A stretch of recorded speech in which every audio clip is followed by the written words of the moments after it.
I've always loved all types of woodworking, and I loved sculpture in college and everything. But I had a real fascination with instruments. I sang and played trumpet, and always liked music. I thought I couldn't play the guitar because I'd gotten a cheap cardboard Roy Rogers guitar with 5 strings out of tune for Christmas one year, and just was convinced that I couldn't play guitar. But got this opportunity to build for Flatiron, and I never looked back. It was like I finally found what I was meant to do.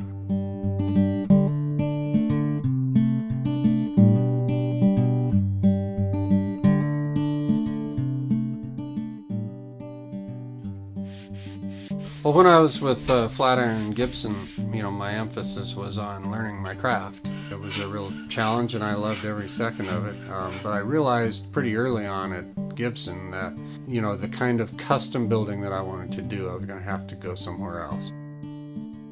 When I went to Santa Cruz, it wasn't too long before I had an involvement with musicians, and it was very rewarding. But there were limitations.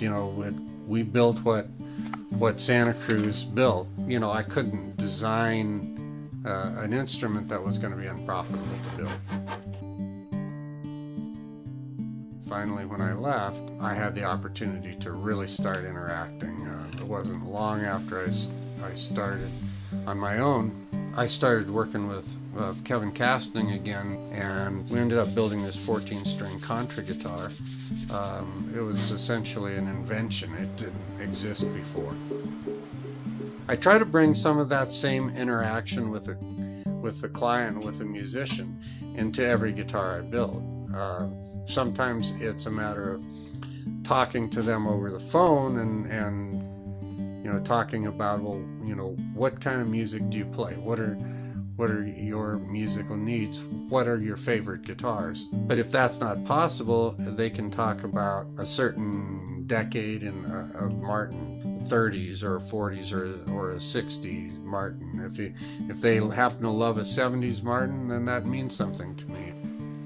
Through that kind of discovery, I get a real strong sense for what they want, and we can start to build a vocabulary. And then I can go forth and voice the guitar in such a way that it'll come as close as possible to the dream of the musician, or what they internally are hearing, and that's the reason that they're having an instrument made.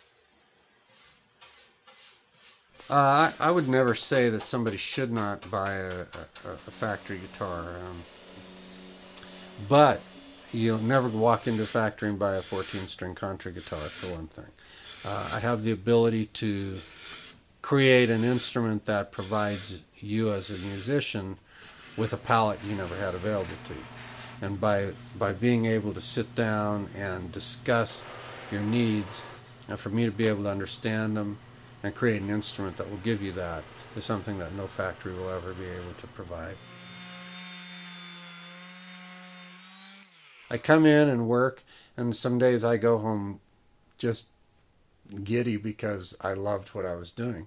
But I think really that even falls short of the experience of working with other musicians and other artists and collaborating in that way. It's very fulfilling. I think you can go a little too far and make it sound a little too too mystical, but I believe that an individual artisan working at his best puts a little bit of his soul into every instrument. In fact, it's unfortunate, but most people that go to work and punch in and work no matter what they do, there's not a lot of them that are putting their soul into their work.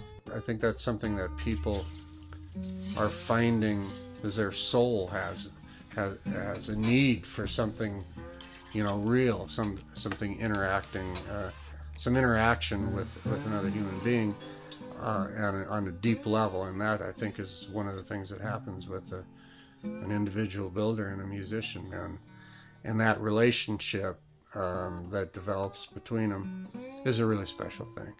That can't happen in a factory. My name is Dan Roberts, and I'm a luthier.